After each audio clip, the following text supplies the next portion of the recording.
Hey y'all, conservative brother here of Uncomfy Truths. Been a minute, but I'm officially back. Yeah, I know you guys are probably going, been gone a little while. Well, you have been following Uncomfy Truths on Rumble, YouTube, and Odyssey. So we've been dropping new episodes on there consistently. Now I kind of fell off my wagon. I think my last video was Gladiator 2 Buck Breaking with Denzel, the Denzel Washington kiss. So, I think there's a lot of events like this that kind of hit our culture. And I think it was where we took a brief hiatus, made a brief hiatus in 2023. And then, of course, the October 7th happened. So we're able to kind of, obviously, it's a sea change. There's a whole another level of conversation, a splintering of both the left and the right side. So we definitely had to come back and address that. And we were already planning to come back anyway. So I think Charlie Kirk is another one of those things. I think I've been getting better at this Loom thing. I'm just mad that usually it's supposed to show my bubble of my avatar right over here, but it isn't. And I don't know how to switch it over. I got to maybe upgrade my software in order to do that. But you can see my little bubble over here, so that's me.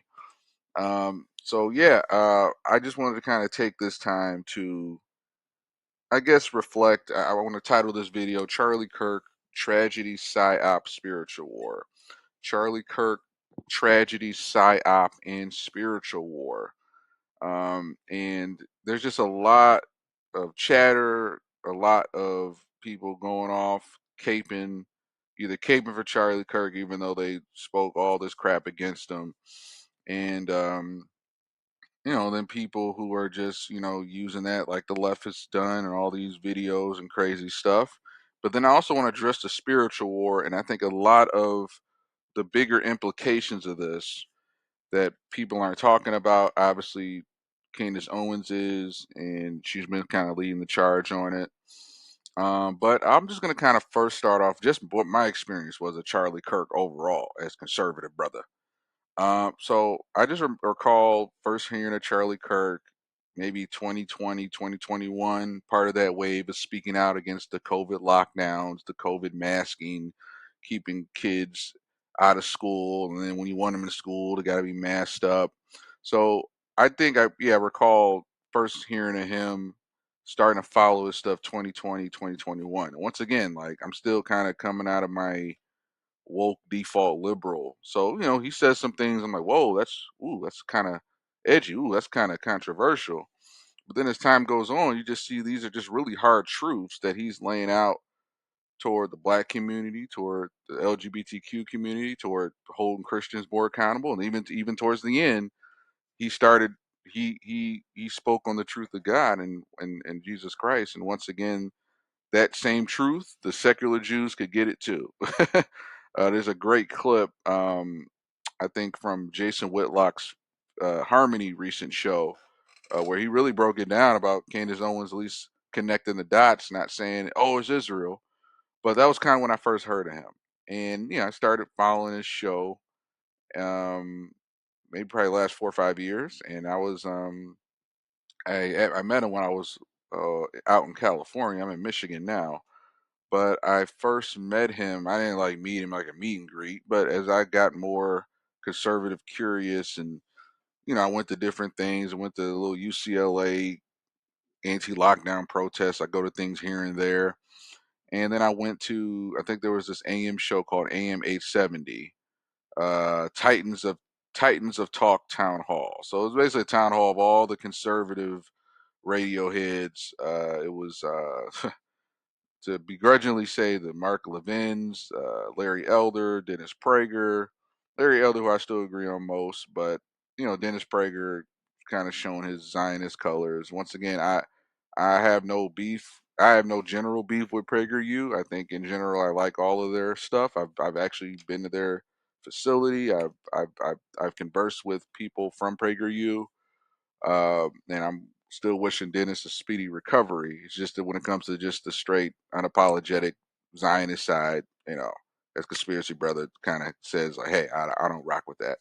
But he was there, so yeah. So basically, it's called the AM 870 Titan Talks. It was like in Garden Grove, maybe October 2022. And it was a very it wasn't like a TPUSA event, but it brought all the conservative radio guys together: Mark Levin, Dennis Prager, Larry Elder, Charlie Kirk. So I saw him speak. I think I probably have some audio of it, laying around. Um, but yeah, for the most part, it was you know cool to see him there. Okay, this is the guy they're talking about. He kind of looks the same as uh, as I would imagine on the internet. And then I think yet last year I tried to go to a San Diego State University TPUSA event, and once again this is still probably like in the mid. It's probably like spring summer. No. Because summer, by the time summer hit, they were already at.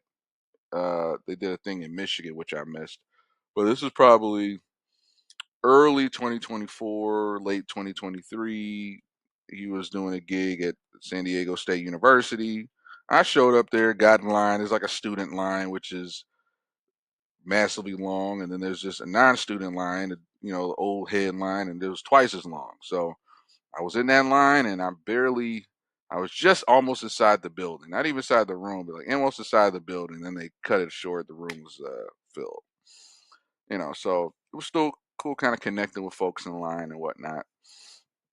But overall, I gotta first address just the tragedy side of it, because like I said, this is gonna be called Charlie Kirk Tragedy Psyop Spiritual War. So address the tragedy side of this is unbelievable. It's just, man, I was just down hearing about this, and even at that point, I think I maybe just unfollowed Charlie Kirk's podcast show. I still followed him on Rumble because I was just a little bit more like, I just wasn't listening to Charlie as much, because I knew he was still kind of pro Israel and kind of loyal to that sort of Zionist side, even though I maybe heard ramblings. Like, yeah, I even heard even Jason Whitlock covered episodes months before his death about him and Megyn Kelly were starting to get pushback. And that's why I was kind of like, oh, they were pushing back against Israel. Oh, so that kind of wooed me over to Charlie again to just listen to those clips. But I didn't go back to listening to his show. But I was kind of like, oh, cool, that's awesome, Charlie. He's one of the good ones. He's starting to get it. So that was just my thing. I was never like, Charlie's this anti-Zionist, and even the racist stuff was just bogus, and that's where we kind of got to get into the psyop. But as far as the tragedy side goes, um, I'm just very. It's just it just set a new low, you know. I'll get to the psyop side where my theories are. It's gonna be plenty of time for that. I actually recording this as of Sunday, September 21st, so I meant to probably put out a video earlier, just work kind of got in the way. But at the same time, I'm glad to have some separation, because it's been about 11 days now since his death, as of September 21st, 2025. So it gives me a lot more time to reflect. His funeral service is actually coming up this afternoon. I'm gonna tune in for that. Maybe see how I could maybe do a live reaction. We'll see. I'll maybe just watch it. We'll probably react to it on the Uncomfy Truth show. So make sure you guys, actually, really quick, um, I'll just keep it on Charlie Kirk. But once again, you guys can follow me, Conservative Brother, on Rumble, Odyssey, and YouTube. And then Uncomfy Truths, our episode 52 is coming out tonight. So to continue on the tragedy, just to have, end of the day, whether you hated or you loved him, he was a father of two kids and a husband. And a lot of the people who are like, yeah, this is so tragedy. Oh, Charlie Kirk is horrible. There's no place for political violence. But if you're that person, you're a demon too. I'm sorry. If you can't come out and at least just say, like, all right, this is a tragedy. It never should have happened. Done. The whole but, it just really goes to show the left always taking off the mask and showing who they are, when it comes to this. And just a tragedy, a turning point, losing their fearless leader. And I'm going to say some of this for the psyop side, but you have right now, I think, his wife, his widow Erica Kirk, stepping in. I've been hearing some ramblings about Ben Shapiro maybe having a role in a board role, or I don't know, they might try and shift him in there. Um, but yeah, it's just on the side of like to have your wife and kids there as you're gunned down, to have thousands of students there sitting there watching you get gunned down, just the public spectacle of it all. Not slip something in his food, not them show up at his house or blow up his house. Like, no, we want to show them, like, at least on the surface, whoever was behind this, and we'll get into the psyop side, they wanted to make this for the world stage to see, taking this Christian down. And guess what? I think it's a twofold because, yes, they did create like a million more Charlie Kirks and the Charlie Kirk energy, even in me, where okay, I'm back to doing these videos. I'm back to talking about it, talking about his life, his free speech, his debate. So there is that fold of it where yeah, they did create a whole new monster. They awakened some sleeping giants, but then we do have to have the conversation.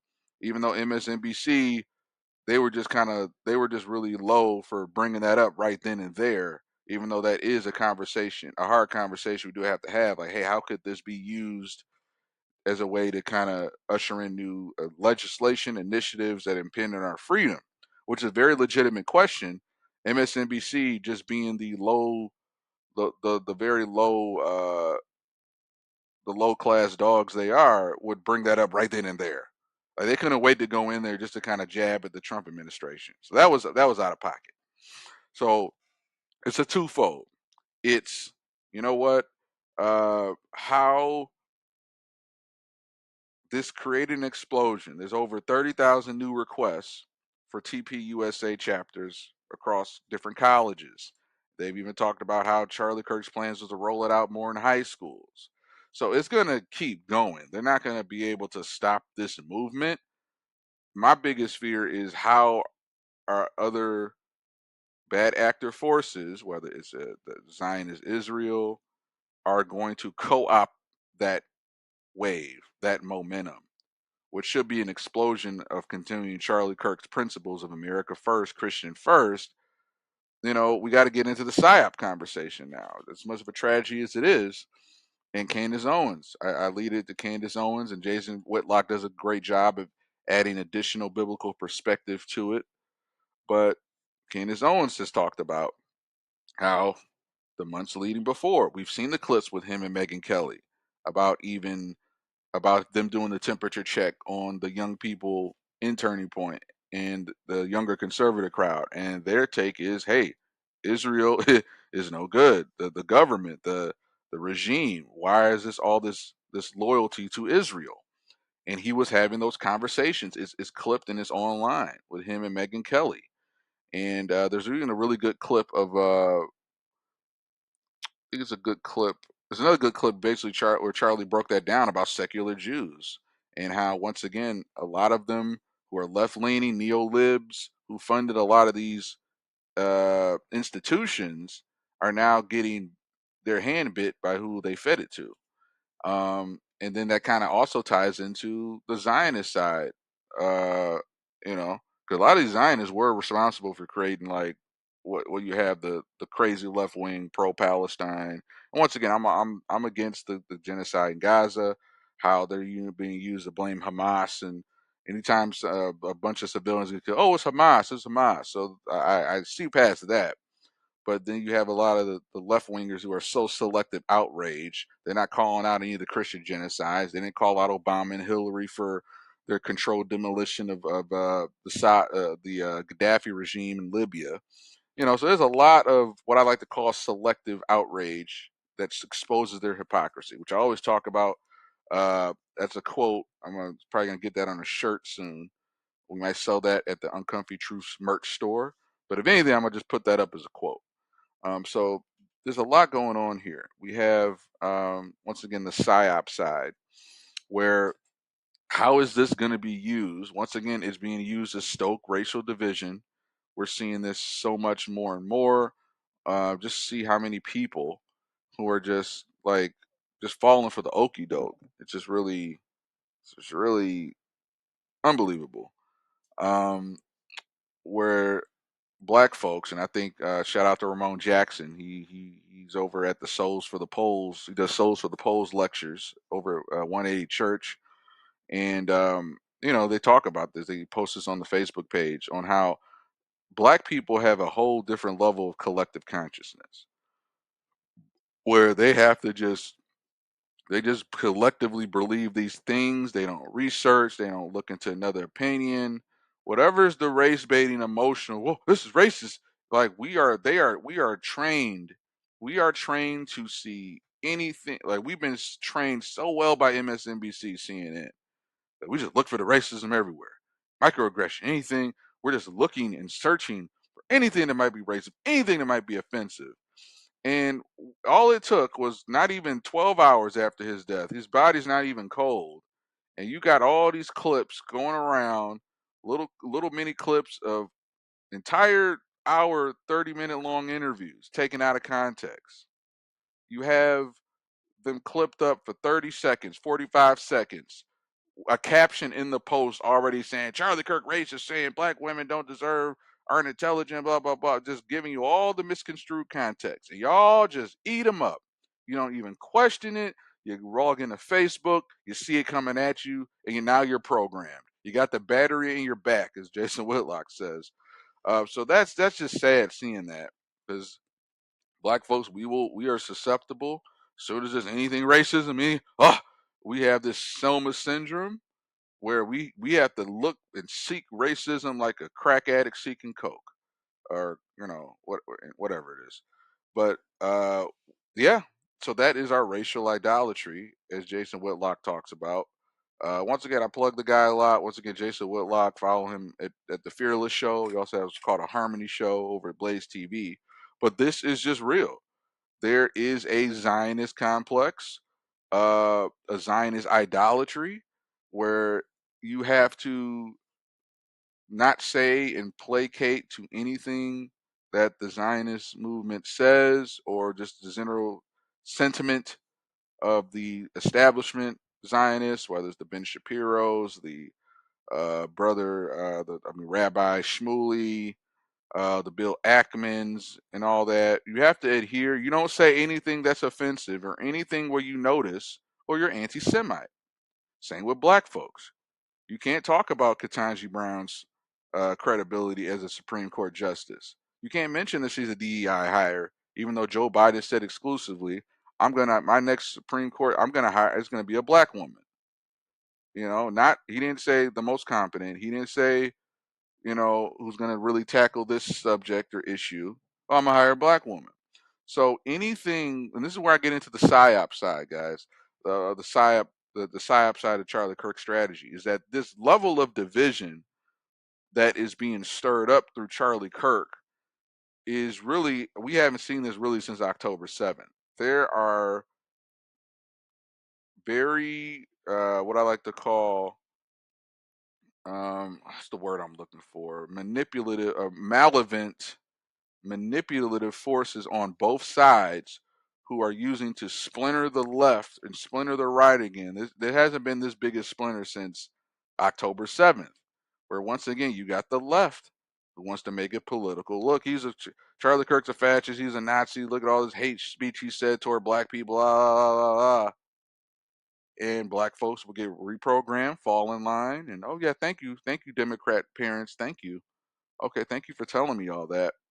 Thank you for these 30-second, 15-second misconstrued clips that just rile me up and emotional, where I don't even want to look at an entire interview for context. I don't want to do. I'm okay. Charlie Kirk's racist. Okay, got it. Okie doke. And then you have the other side where the right is now fueling this to once again get into. Like I said, I know they're saying it's this Tyler Robinson kid who with a trans roommate and all that stuff. My theory is, bro, I think he even did it, but he didn't get help. But he did get help. This guy to do all this stuff to take us to dismantle the sniper rifle and take it up to the building and dismantle it, and then have somebody distract, have a little geriatric paid decoy right at that time. I think the kid did it. He literally was up there pulling the trigger. but he had massive help. He had massive coordination. It's too easy. Even the text messages. T- Gen Zs don't text like that. I know even millennials don't even text like that. Nobody texts like that with all this full context, explains everything going on.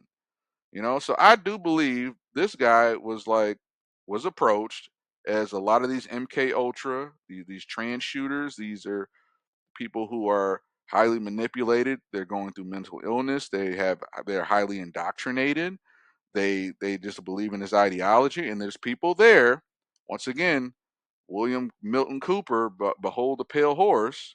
He talks about this. They unalived him about 30 years ago. But there is a history of them taking these I'm gonna say uneducated, but definitely these mentally unhinged, mental illness, they're under these crazy ideologies. And yeah, maybe it may have been somebody they met in a 4chan or a Reddit forum. Like, yeah, well, I'll help you do it. Yeah, we'll coordinate with you. Or they could have been just the CIA, like, hey, we'll set you up. You're going to be a martyr. We're going to help you do it. You want to do it right, but maybe they didn't come like with FBI Fed jackets on, but they were some sort of asset. They were some sort of connection, and they're like, hey, you know what? Let's help you. We'll help you do it. You can take all the credit. You can get all the glory. You'll be the new martyr, like Luigi Mangione, and and yeah, so I think that was highly likely what happened is that there are higher forces. The left knew he was a threat because he was able to see change in election. Trump probably wouldn't have been reelected without Charlie Kirk's efforts. So the left knew he was a threat, but I think the lower level lefties, it would only make sense honestly if how do I put this? This would probably only make sense if it would only make sense that it was truly the left if how do I put this?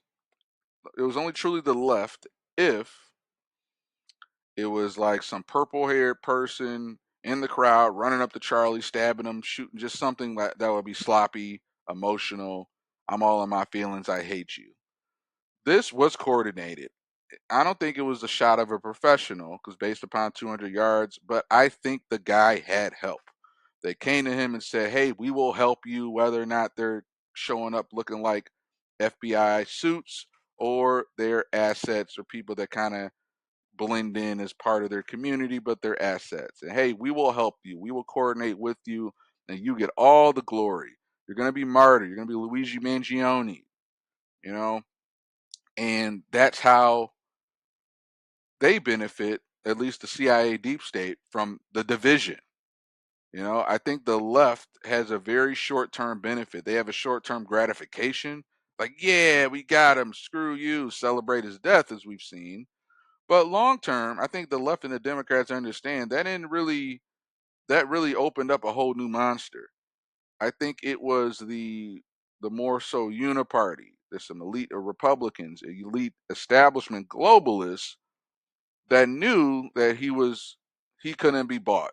He couldn't be controlled. He couldn't be compromised. Candace Owens detailed, and there's been other people, Max Blumenthal over the gray zone. And I think Jason Whitlock does a great breakdown of saying just how there are black conservatives that you're allowed as the average default black Democrat, liberal, there are certain black folks that are not the good ones. You're allowed to hate them. That includes, Candace Owens, Jason Whitlock for speaking that truth, calling out your racial idolatry. On the flip side, on the Zionist side, there are certain bad Jews that you're not allowed to talk about, that you're not allowed to, that you're allowed to criticize, you're allowed to smear, and that's Max Blumenthal and that's Glenn Greenwald, and then also Dave Smith. So they call out the guys of genocide. They call out the things, and they're kind of basically the Jewish versions of a Candace Owens or uh, Jason Whitlock, basically. So there's been text messages. There's been numerous reports on how Charlie Kirk got the call. Charlie Kirk got the call. You guys know what the call is. Like I mentioned before, as Megyn Kelly and Charlie Kirk started doing more of a temperature check with their base about, hey, we're not rocking with this Israel thing. We're not rocking with just the corruption of Netanyahu, how his own people, his own constituents tried to get him out of office, push back against him. Next thing you know, October 7th. So he's been getting this sentiment. He's America first at the end of the day. And he even would push back. Like I said, there's clips you can go out where he's calling out secular Jews and how they're funding of neoliberal causes. And I'm sure, and basically Candace Owens alluded to that he got the call. But Max Blumenthal alluded to he got the call. They had a meeting with him with a bunch of other pro-Israel shills, and I believe it was something like David Ackman and a couple others who were basically like, "Hey, we need a little more. We need to start moving the needle toward how good Israel is, and basically, here's 100 million. Can we start changing the tune? And essentially, Netanyahu or Israel indirectly saying it without saying it, buying off Charlie Kirk, buying off Turning Point to sway persuasion toward and more pro-Israel sentiment. And what did Charlie Kirk say? He said no. And this is once again by Max Blumenthal, Candace Owens. Max Blumenthal, which I'm sure is not a huge Charlie Kirk fan, probably disagrees with him on a lot. But Max Blumenthal, Glenn Greenwald, they fairly call balls and strikes, and they talked about this. So I think as far as the psyop side, I'm gonna get into the spiritual war in a minute. But as far as the psyop side goes, what we have here is how to put it. What we have here is the case of people seeing. What happened?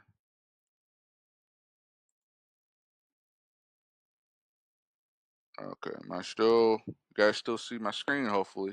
All right, cool. All right, so basically, what I was trying to say is, all right, I'm still going. 27 minutes. Um, is that it's a twofold. So now he has gotten the call of like basically, hey, you know, we can get some little more energy, good pro energy toward Israel. I think it'd be in your best interest. Here's 100 million. Here's why you should do that. Same thing with Elon Musk. Like he got the call, after he said something, and then he went to next thing you know, he's going to Israel. Um, he's taking pictures next to Auschwitz, and you know, little photo op with ADL. So Elon got the call eventually. So Charlie at least sat down for the meet. He got the call and sat down for the meeting, but he rejected the proposal. He rejected taking the trip to Israel. And that alone, I gotta respect Charlie Kirk stood on business. That hey, it is America first, and this Israel first. Israel's our greatest ally. Can't question Israel. Miss me with all that.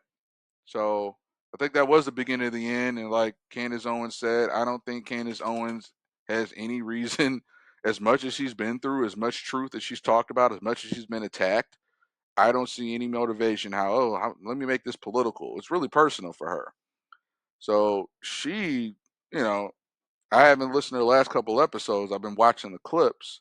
I'm gonna go catch up. But basically, she's just calling out what likely could have happened. Now, the left still benefits short term, the glee, and it dangerously emboldens more people on the left to continue this crazy political violence, which I think the Uniparty likes because once again it stokes more division. Now it's poking at the bear of the right. So it's twofold. The psyop it offers more racial division, which they need to keep them focused on race, LGBTQ culture war stuff, to keep them not thinking about the elites. You got Charlie Kirk out the way as far as like starting to question pro-Israel, starting to turn the tide, and of course, with him being a potential presidential candidate, he could legitimately. He was born October 15th, 1993, so I'm not sure if that's by the 2028 election. would he have been old enough? Google that right now. Hold on, guys. Would Charlie Kirk have been old enough to run for president in the 2028 election? Oh, not 2028, but the 2032. Do AI mode.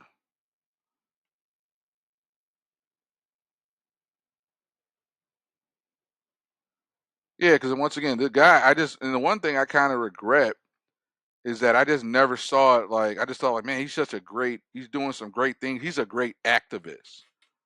And whatever reason, while he was still alive, I never thought, like, oh, he would actually be president. But I don't know. Anybody can Google that. But yeah, who knows? He could have, by 2032, he definitely would have been old enough to run for president. It could have been shit. 2028, Vance Kirk, 2028. Uh, Vance Kirk, 2032. And then, Vance, whoever, 2036. He could square off. He could have squared off against Nick Fuentes because he would have been candidate ready, candidate age by then. Who knows? So I think that was a big tragedy for me. I just never thought about, like, even though those last few months, maybe the last year and a half, I didn't really follow him because he was just super pro Israel. But those last few months before he died, I saw him kind of talking up about it, and it kind of gave me hope. And I would go back and listen to him. But yeah, just for whatever reason, I just didn't think, like, yeah, like after he died, everybody's like, yeah, he would have been president one day. I'm like, damn, he would have been president one day. I don't know, for whatever reason, the disconnect. I just saw him in his lane doing his own thing, but him being like this advisor, this sort of dangerous force, the Uniparty would never allow for that. So to end the the psyop uh, portion of this Charlie Kirk video, once again, Charlie Kirk, tragedy, psyop, and spiritual war. I think at the end of the day, this this killing of Charlie Kirk benefits a few different people. It once again, short term gratification benefits the left. Ah, shut him up. Yeah, that's right. It stokes the political violence of the left. It emboldens them. Same with the Luigi Mangione. Same with Antifa and all those guys. Um, for at least the Marxist black racial idolaters, Democrats as well. It shows, like, yeah, see, you can't talk about us, can't talk about that violence. For the Zionists, it once again dodges a bullet as far as him. He was potentially moving more toward America first, away from Israel, but his donors wouldn't allow for that. And just the threat of him possibly running for office on his own with a real America first agenda, or just pushing someone else who's more America first.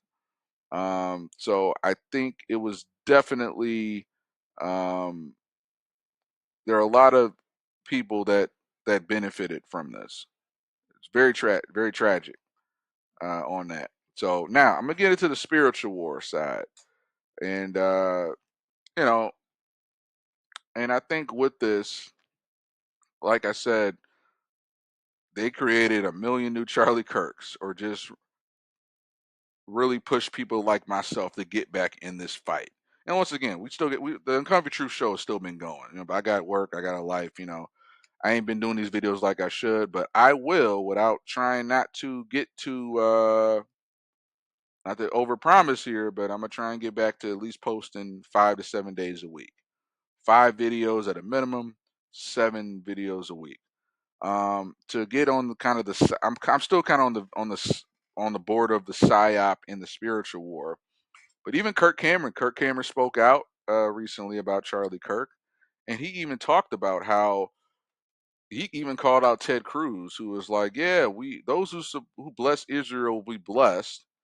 And really, that scripture goes back to the Israel of 2,000 years ago. That land, all right, not the not the post World War II 1949 land that was colonized and established by World War II warmongers. I believe either the Rothschilds or the Rockefellers funded the initial upstart of Israel.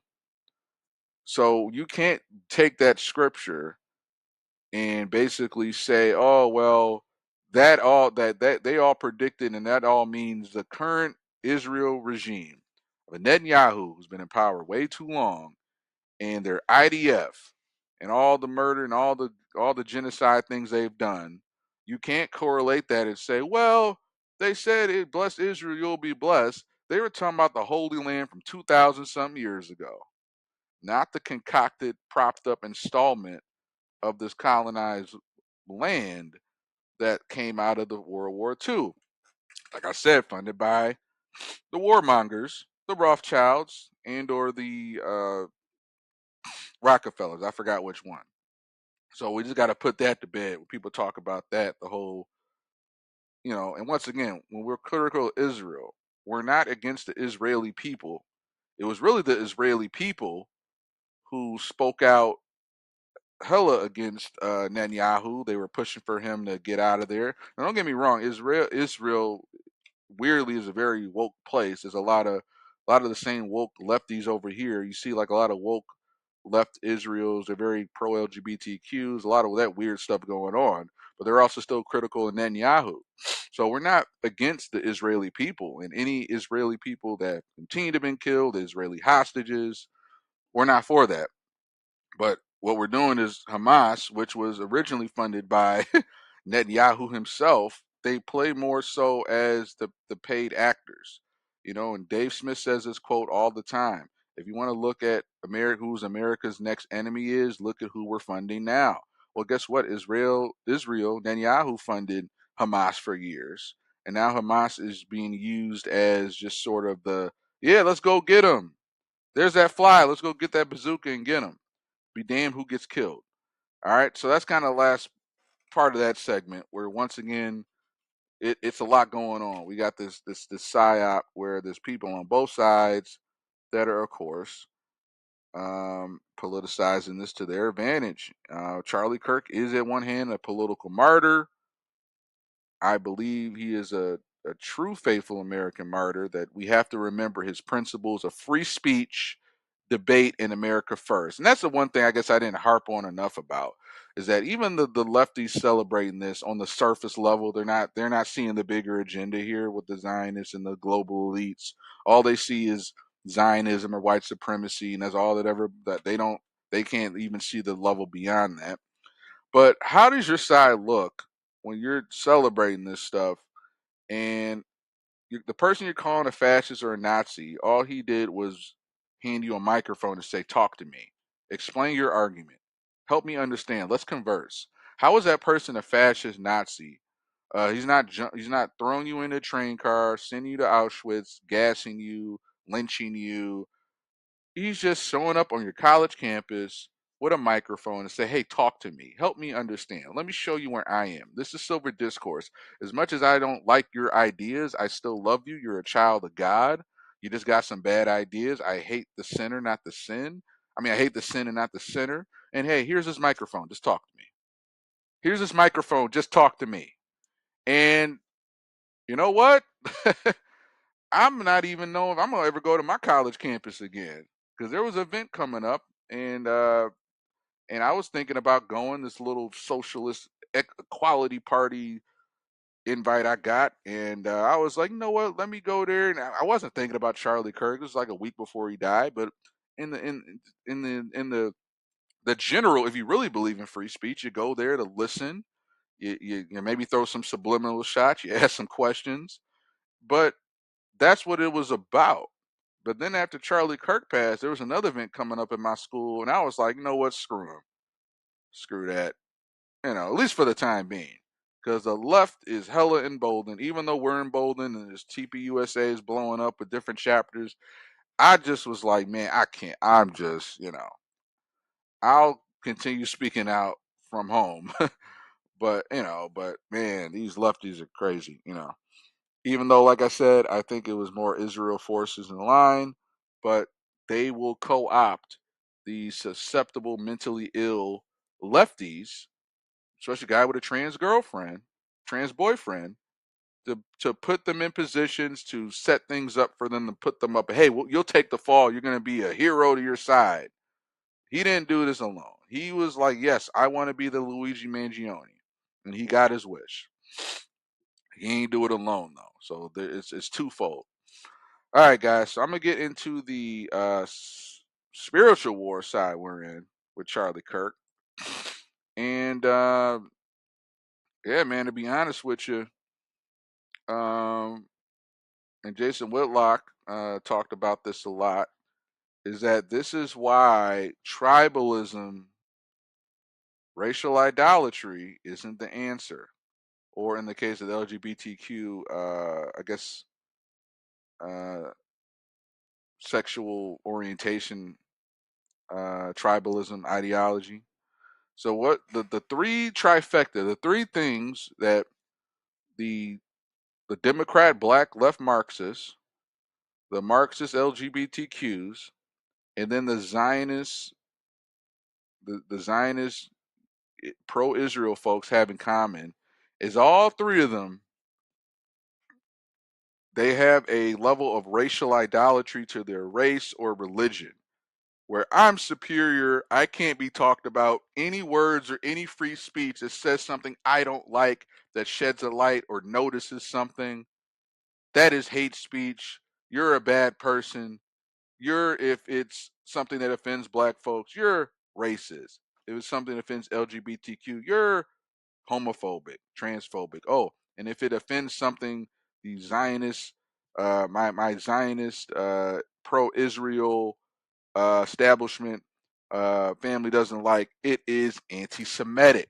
So y'all don't see the game that's being run on y'all, the spiritual war right now, and it starts with, like I said, I'm not I'm not paid by Jason Whitlock, but he's been calling this out for years, and the chickens are starting to roost because he called this out for black folks for the longest, and black folks are falling for the same black supremacy, racial idolatry that the very people they point the finger at of all their problems, Zionism, they're doing the same thing. Being a Christian, where everybody, black or white, LGBTQ, even though we call out your sin on that, we are all brothers in Christ, where it transcends race. It's not about your skin color, who you have sex with, how loyal you are to a foreign government. It's about your morals. It's about your values. It's about your integrity, and all that leads to spiritually what you believe is the love of all people, and that is the ultimate uniter. Music unites. Obviously, Hollywood secular crowd, has a hand in a lot of the cultural satanic music, but still there's a lot of good music out there, even if it's not gospel, that does unite folks. It's at least apolitical. Sports, at least at one point, united people. Now, once again, you got the sort of Marxist leftists that's kind of infiltrated that space the last 20 years. Organized sports came from a Christian foundation. The YMCA, the Young Christian Men's Association, founded organized sports in the late 1800s that led to an NFL, an NBA. A lot of there are a lot of early leagues that ended up spurring our modern day NBA, NFL, MLB. But it started at its foundation in the late 1800s after slavery. No, they weren't, you know, having like, oh, black slaves to play. Like, no, no, no. This is late 1800s after slavery, where the YMCA, Young Men's Christians Association, had the hand in creating organized sports. All right. And that it was the thing. It was a unifier in the sports world. So, from a spiritual war, this Charlie Kirk thing, I think it was either Mike Adams, another good follows. We're gonna do an Uncomfy Truths episode tonight where I'm gonna get my top 10 list, and a couple people to keep in mind that you should definitely follow. That I'm gonna mention is Mike Adams over at the Health Ranger Report. I missed his last episode. I got to catch up on him. And then also Bards FM. Scott Ketcherson over at Bards FM. He's only on Podbean, so I always remember to go into Podbean and listen to his episodes. He's not on Spotify. But this is the thing that I think Jason Whitlock and then also Scott Kesterson over at Bards FM talk about the most, is that you have to be a unifier. Christianity, I'm sorry, is the main unifier. I'm not trying to bash Buddhism or even Muslim Islam.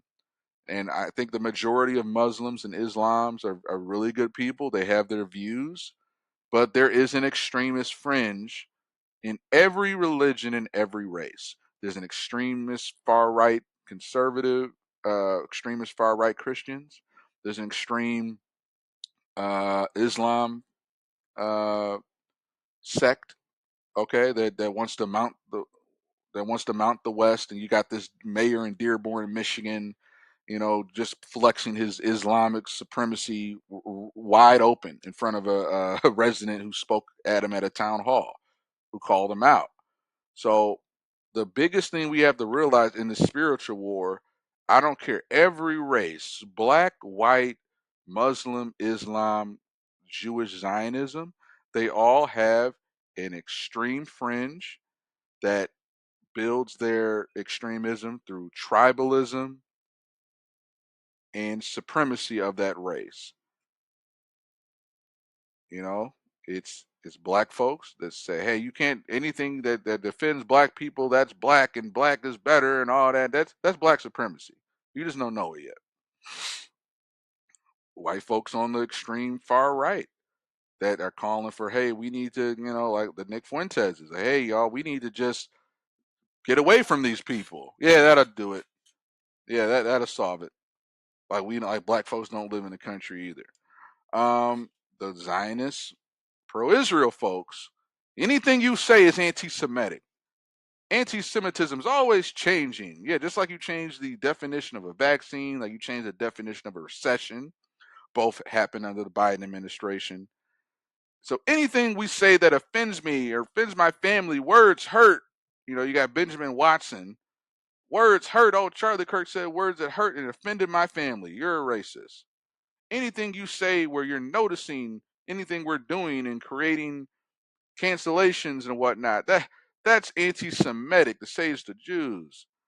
And then here we have the LGBTQ. Anything you say that offends me, even if you set up in a free speech debate, that offend me. I don't like it. You are homophobic, transphobic, or anything you say that criticizes our group of people. Yeah, we came here, and yeah, we're trying to take over a whole sector of Michigan and turn it into Sri law, and yeah, we'll shame a white resident and tell them we can't wait for them to move out, and this is our place now, and we'll plant multiple flags, different residences and different properties all over a majority black American town, but claim we're here and we love America, but showing how we're showing like very foreign invader vibes. If you even question that, you're Islamophobic. So, do you guys see the game now? Do you see the spiritual war game at the essence of all this is whether it's the black Marxists, the Zionist pro-Israel, is the Muslim Islamists, um, and another group I forgot about. It's all about their idolatry, their racial idolatry, their religious idolatry, where you can't question it, you can't even critique it or debate me in free speech. If you are, you're a racist, you're Islamophobic, you're homophobic, you're transphobic, you're anti Semitic. And I think Charlie Kirk, I got to credit, was the one guy that said, no, debate me on it. Debate me on it. We're not skating past that. You're not going to use your race or your religion as a cloak to point out the criticisms and behaviors of you.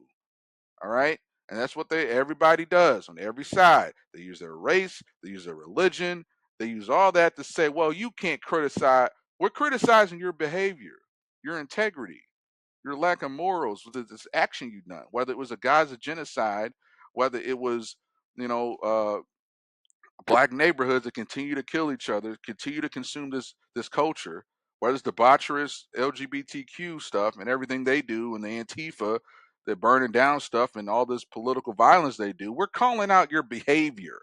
We're calling out your behavior, and you want to hide behind, well, I'm this and I'm that.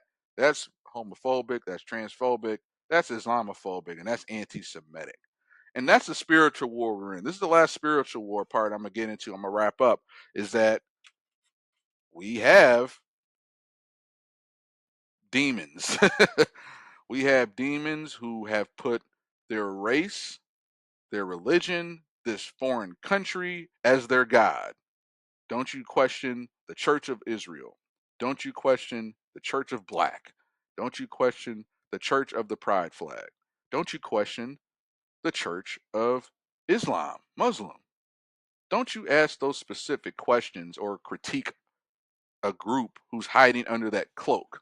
That is, this is spiritual war, spiritual dominion, and I think if anything, Charlie Kirk has called that out. Uh, you know, basically this has been an awakening, and I think I guess in closing that's the last part we're in. We're in a spiritual war, y'all. We're in a spiritual war. So look at that. Look at that guy. That's a guy who was like, yeah, I want to be the new Luigi. All I got to do is y'all say when and where. Y'all have the whole sniper rifle set up for me and all that. I got y'all drafted the text messages. I just got to show up and shoot the shot, or not even show up and shoot the shot. Just be on the other side of the building to run down. Hell, I'm pretty sure that guy. There's been reports about a certain plane of a certain they person, their jet taking off within 30 minutes after it happened. So I think this was the fall guy, and he loves it because he's gonna be the left is gonna make him into a king, into a martyr, new Luigi 2.0. So in closing, very sad that once again Charlie Kirk, his legacy, just the way the left is using it for smear points, and how the Zionist right is gonna find ways to potentially, even with Trump, usher in bigger surveillance, state, even though under the Democrats and Kamala won, they'd be rolling that out anyway. Now they can just accelerate it. So I just hope we take away that Charlie Kirk, coming out of Charlie Kirk's death, we continue to stand by his Christian principles, his free speech debate, and we don't turn into the fear mongers that just say, hey, yeah, go ahead, increase security, go ahead and do everything you do to keep us safe from the lefties, and we just give away more of our freedoms, because that's not what Charlie Kirk wanted. All right, so I'm sure I'll have other things to say on this. I might be missing something, but once again, this is Charlie Kirk. Um, Tragedy, psyop, and spiritual war. We still got a lot of work to do, y'all. But I'm gonna be make sure to follow us on Comfy Truths. Our new episode 52 tonight. I'm gonna be probably watching Charlie Kirk funeral later today. I don't think I'm gonna live stream it or do a real time reaction, but I will be watching and I'll kind of give my thoughts on the show tonight. So once again, guys, follow me at uh, Conservative Brother, Conservative Brother on YouTube, Rumble, and Odyssey, and then catch us tonight on Uncomfy Truths with myself, Conspiracy Brother, and Pastor William Green. And we got a big show, lots to talk about. It's our first post Charlie Kirk assassination episode, so it'll be a longy but a goodie, a longy, long show but a goodie. So uh, stay blessed, y'all. Once again, Conservative Brother, no longer Conservative Brother Daily. Um, I was just being honest about that because I'm not doing the show every day. I ain't daily, and I haven't been posted every day either. So it's either go to Conservative Brother occasionally or just Conservative Brother. So I hope you guys enjoyed this. I hope you enjoyed my unique sort of breakdown perspective on it. It will be the last time I'll probably be touching on it. I'll probably be touching up more on the subject, Charlie Kirk, and more of my reflections as time goes on. Because at the end of the day, it is a tragedy. It is a life loss of a father, father to a husband, and we just have to call out every which way people, nefarious forces. There is a word I was looking for. Nefarious forces on the right and the left are going to use to exploit this to create more division and take away more of our freedoms, and that's absolutely not what Charlie wanted. So let's keep doing the right thing for Charlie. All right, y'all, have a good one. Conservative Brother out.